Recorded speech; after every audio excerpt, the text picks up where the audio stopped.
Cooking pusit. Ayan na, lalagay ko na muna itong yung pinakapangpaitim niya, guys. Ayan. Pusit ito, guys, pusit.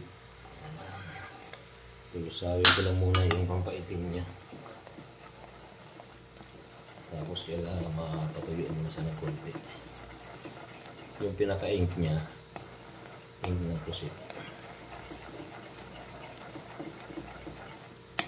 Hindi siya dumaink na.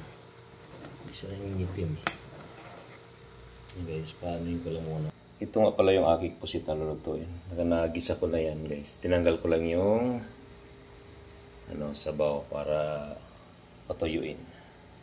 Ayan, medyo ready na siya, guys. Malapit na. Ayan, hindi siya masyadong maitim. Lagay ko na nga pala yung pusit, guys. Ayan. Yan, tamang pagluto ng pusit, guys, para hindi siya ma-overcook. Kasi kailangan mong pa-dry yung sabaw, eh. Tanggalin muna siya. Kasi nagigisa na siya. Ayan siya daw sabaw. Kasi hindi siya ngitim. Tanggalin yung katas niya. May katas ito, eh. Wala yung paitim niya, hindi siya nga dumaitim para itong na ito. Kasi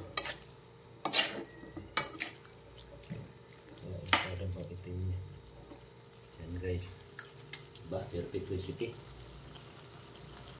Bubuksan na pala natin, guys. Ayan. Pulo-pulo na. Kisa na natin dito. Silito na rin itong pusit. Ayan. Pulo-pulo na lang siya, guys. Diba?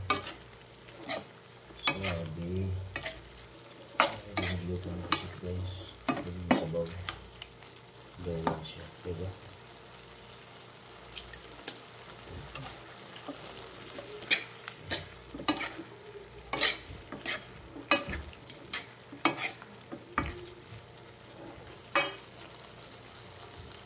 Takpan ulit. Luto na.